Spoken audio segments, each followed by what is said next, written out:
Hey, everybody, and welcome back to another episode of Indie Game Movement, the podcast that talks about the marketing and business of indie games.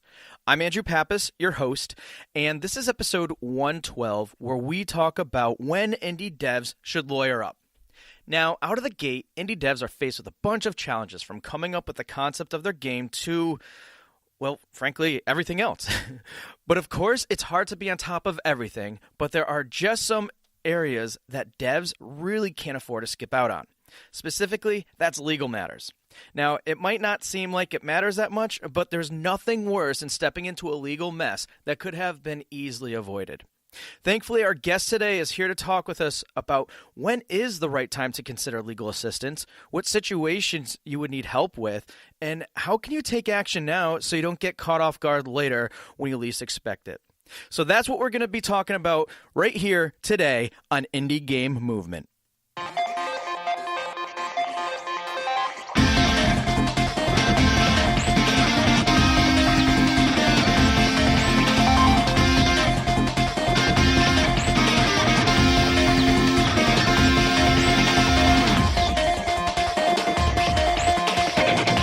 Hey, everybody, and today we have Zach Rich with us, who's the founding partner of Press Start Legal. Zach, how's it going, man? Thanks for joining.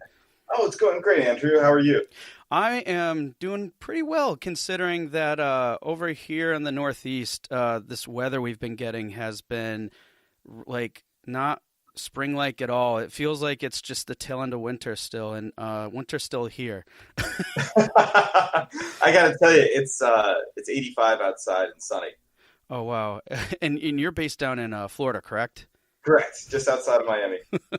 So, yeah, I'm a little envious, but you know what? Our weather's gonna come, so I can hold out just as long as I hopefully don't have to turn on the heat too much longer, because that's just not cool. So, but anyways, yeah, thanks for joining. And I mean, for those of you who don't know, like I just said, Zach is the founding partner of Press Start Legal. He provides a whole bunch of different legal services and everything. I'm not really doing him any justice by any means by saying exactly what, but the main reason why he's here with us today is because he specifically helps, or just at one of his areas that he really focuses on is helping out indie devs with legal services and such. But I'm going to hand it over to Zach and just let him introduce himself a little bit more. And yeah, Zach, please tell us more about, how you got started with all of this, a little bit more about Press Start Legal, and just anything else you want to share about what you do and how you help out indie devs. Absolutely. So Press Start Legal is a small boutique law firm based down here in Miami.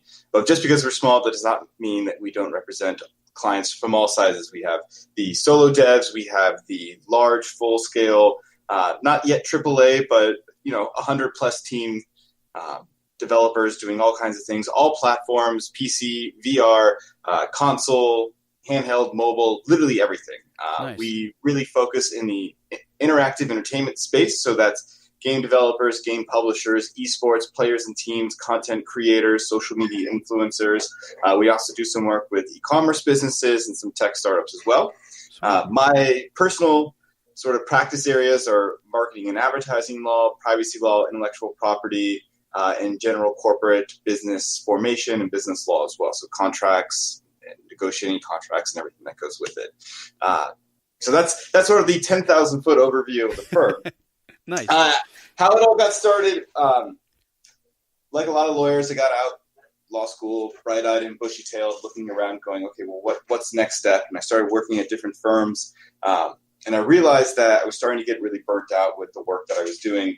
I was very lucky that I had some really great connections already in the entertainment industry and within developers. One of my first clients outside of working for the firm is they're called Internet Development Company. They're based down here in South Florida. They're they're a website development company. They do web apps. At a time when I got involved with them, they were doing network security programming as well. Okay. And so through them, they were introduced me to a lot of medium-sized, small-sized developers and publishers, and I would bring those people into my firm before Press Start Legal existed, and just it sort of snowballed from there. I was just talking to my wife one day, and I was like, how can I turn like this passion I have for video games, entertainment, and make it sort of something of my own. Nice. Yeah. I'm a terrible coder, so I know that I'm not going to be the one making a game, but how can I help this industry out? And there's not a lot of attorneys in this space. There are some. Yep. There's some really great ones, but there is not a lot of us. There are very few firms that are dedicated to this space, and there's some bigger firms that have one or two attorneys in it that will practice in this space. But it's still a very rare commodity, but it's a very important one as well. Right, of course.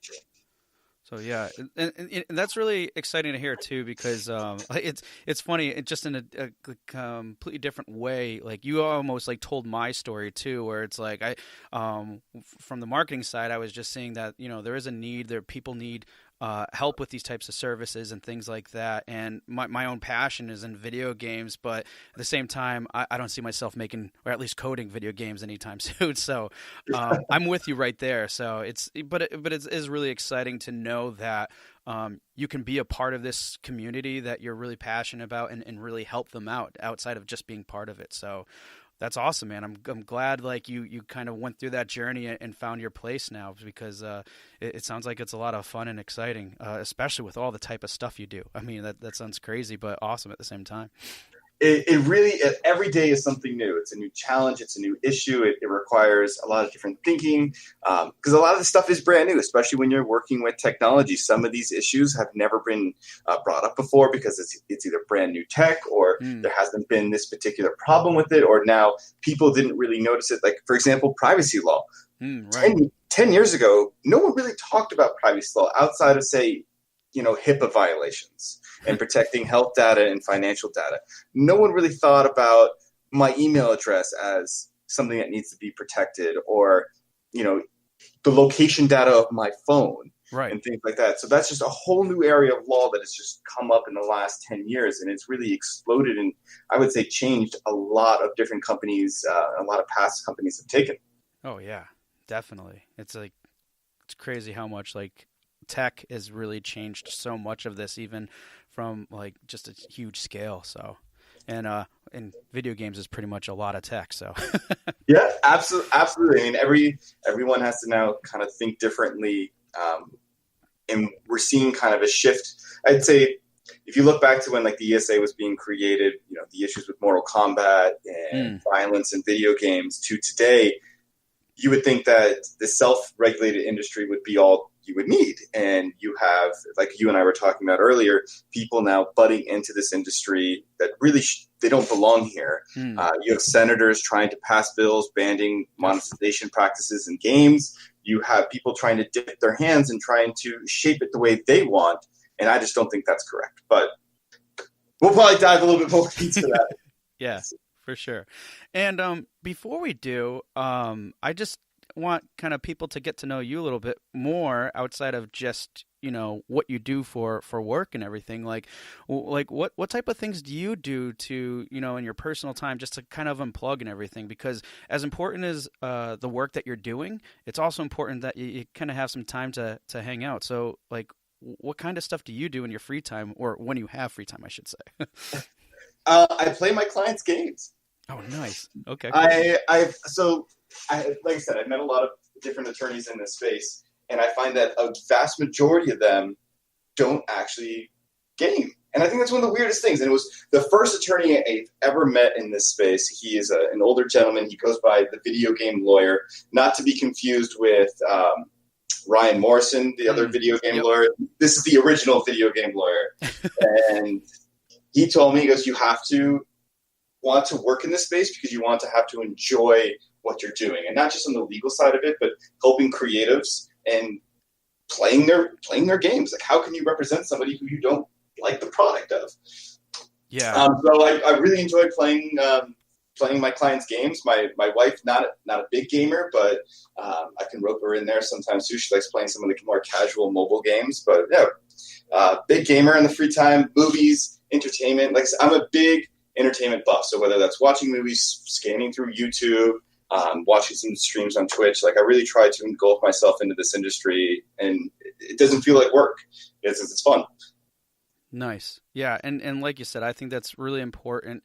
Not just from the side of unplugging and stuff, but I think it says a lot too about you as an individual and how committed you really are to working with these people, where it has a nice kind of like crossover from, professional side of things, but also to personal side that like it's such a good harmony right there. So that's all, kudos to you for being able to get into something that you care that much about and you can really enjoy. So because that itself is really exciting. Well, it also helps when you're advising clients too. So, for example, one of the services that we would do is if a client would come to us right before launch and say, "Look, we need some IP clearance," and what that typically means is they want us to go through their game, go through any contracts they had with their outside contractors, make sure that certain things are all buttoned up and that everything in the game is actually owned by the company.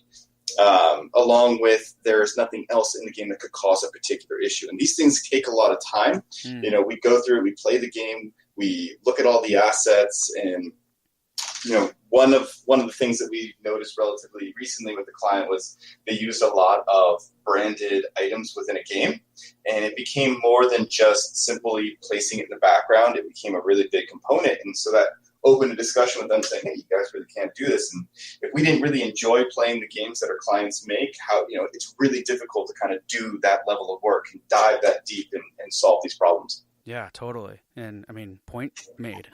So that's awesome, man. All right. Well, that's cool to learn a little bit about you, but I want to take it to another level.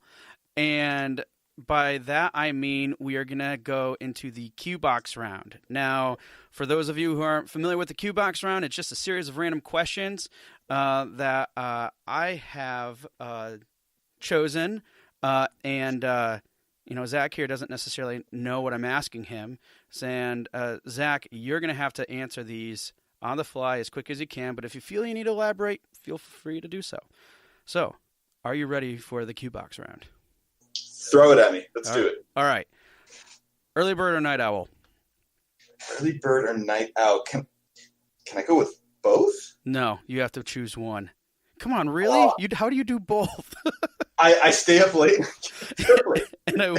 That's really true. But if I had a preferred night owl. Okay, cool. What's one thing that motivates you every day? Working with creatives. You guys can do something that I can't, and to help you take that type of project, whether that be a game, whether that be a movie you're making or a show or something you're doing on a podcast or something you're doing on YouTube, it brings me such joy to be able to help you accomplish that goal. Cool. Final Fantasy or Zelda? Oh, Zelda, 100%. What is your favorite game of all time? That's a hard one. It always is. Oh, because tastes change. Yes, exactly. All time. All right. This one, it might sound a little strange, but Battlefield 1942. Okay. And I haven't really enjoyed any of the Battlefield games past that. Just that whole original, I just remember playing it on my computer, being at the first real time that you can get into vehicles, get into a 64-man multiplayer match, and it was just what really kind of drew me into this world. And I would say that was one of the first games that made me love video games. Nice. All right, and last question is, what is your favorite movie? Ooh, this is another hard one. Right now, I would say Boondock Saints, because that's the first thing that popped into my mind. Yep. Okay. Anytime that's on, I'll watch it. If I had to pick a second it would be Dazed and Confused. Okay. Nice. Yeah, I remember Boondock Saints, and unfortunately, I thought the sequel was just horrible.